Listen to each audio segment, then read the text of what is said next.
Hello అండి, ఇది నా స్టైల్లో మామిడికాయ పప్పు పులుసు అండి. మీకు కూడా నచ్చితే మాత్రం లైక్ చేయండి, షేర్ చేయండి, సబ్స్క్రైబ్ చేయండి. చాలా టేస్టీగా ఉంటుంది ఇది. దీనికోసం అయితే మాత్రం పుల్లటికాయ తీసుకోలేదు, నేను ఒక కలెక్టర్కాయ తీసుకున్నాను.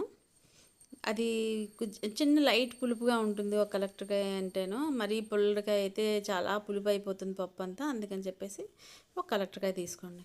అలాగే స్టవ్ మీద మూకుడు పెట్టేసి ఒక చెంచా ఆవాలు, ఒక హాఫ్ స్పూన్ జీలకర్ర, అలాగే హాఫ్ స్పూన్ మినపప్పు పోపు రెడీ చేసుకోండి. అలాగే ఒక ఎండుమిరపకాయ పోపు వేసేసేయండి. అలాగే ఇంగు కూడా వేయండి, ఇంగు వేస్తేనే మంచి టేస్ట్ వస్తుంది ఎప్పుడైనా సరే. అలాగే కలెక్టర్కాయ అన్నాను కదా, ఆ కాయని తొక్క తీసేసి ముక్కలు చేసుకున్నాను. అలాగే 2 ములంకాయలు కూడా కట్ చేసి పెట్టుకున్నాను. ఒక 5 పచ్చిమిరపకాయలు తీసుకున్నాను. అలాగే కరివేపాకు. ఇవన్నీ పోపు బాగా ఎర్రగా వేగిపోయాక అందులో వేసేసాను.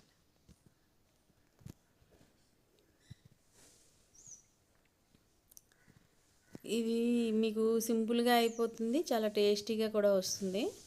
దీంట్లో కొంచెం పసుపు కూడా యాడ్ చేసుకోండి.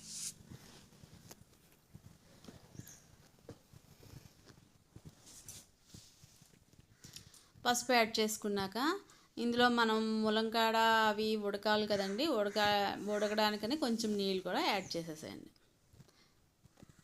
సాల్ట్ ముందే వేసేయండి, ఎందుకంటే మనకి ములంకాడ సాల్ట్ వేయగానే ములంకాడలు అవి వేగంగా ఉడికిపోతాయి.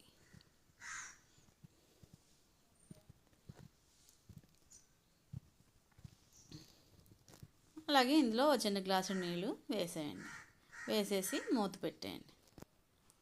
మీకు 10 నిమిషాల్లో ఇవన్నీ ఉడికిపోతాయండి. 10 నిమిషాలు కూడా టైం ఎక్కువ, ఇంకా తక్కువ టైంలోనే ఉడికిపోతాయి.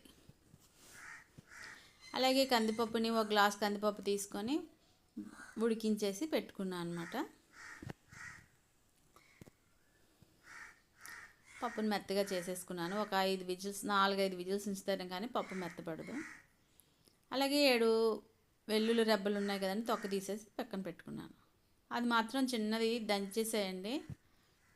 ఒక అప్పడాలు కర్ర పెట్టేసి చిన్న దంచేస్తే సరిపోతుంది వెల్లుల్లిపాయలని. చూడండి, కొంచెం ఉడికింది, ఇంకొంతసేపు ఉడికితే అయిపోతుంది.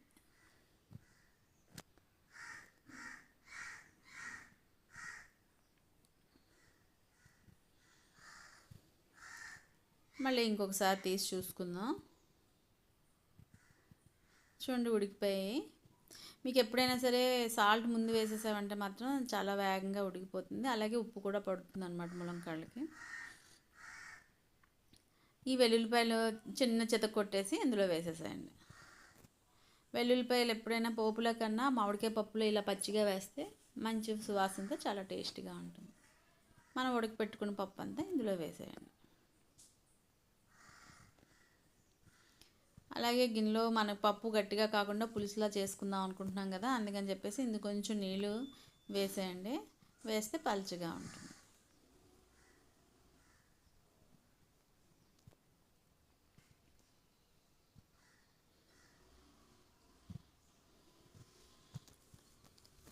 జాగ్రత్తగా నెమ్మదిగా కలిపేయండి, ఎందుకంటే ఈ మామిడికాయ ముక్కలు అన్నీ పప్పు కంటాలి కదా. కలిపేసి కొంచెం పలుచగా కావాలనుకుంటే కొంచెం నీళ్ళు ఎక్కువ పోసుకోండి.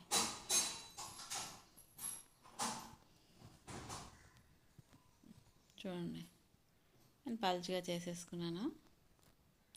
ఇందులోకి ఇంకోటండి మీకు చెప్తాను ఏంటంటే, కొంచెం మిరపకాయలు ఉంటాయి కదా, ఎండుమిరపకాయలని నూనెలోని కొంచెం నూనె వేసేసి వేయించేసి పౌడర్ చేసి పెట్టుకోండి. ఎప్పుడైనా ఇంట్లోని ఈ పులుసులు సాంబార్లు చేసుకున్నప్పుడు కొంచెం పైన వేసుకున్నామంటే కలర్ఫుల్గా ఉంటుంది, కారం కూడా అంటుతుంది పులుసుకి. అందుకని చెప్పి నేనైతే ఇలా చేసి పెట్టుకున్నాను. ఎండుమిరపకాయలు నూనెలో వేయించేసి పౌడర్ చేసి పెట్టుకున్న కారం అండి ఇది. ఇందులో మనం జీలకర్ర కూడా వేయించుకొని, జీలకర్ర మిరపకాయలు 2 కూడా మనం మిక్సీ చేసి పెట్టుకోవచ్చు. ఇలా లాస్ట్లో దింపే ముందర ఈ కారం పొడి వేసేసి దింపారనుకోండి, కలర్గా బాగుంటుంది. అలాగే మీకు టేస్ట్ కూడా కారంగా చాలా బాగుంటుంది. అంతేనండి, ఇదే మామిడికాయ పప్పు పులుసు. ఇవి కానీ వేడివేడి అన్నంలో నెయ్యి వేసుకొని తింటే మాత్రం చాలా టేస్టీగా ఉంటుంది. ఈ వీడియో కనుక నచ్చితే లైక్ చేయండి, షేర్ చేయండి, సబ్స్క్రైబ్ చేయండి. Thank you for watching.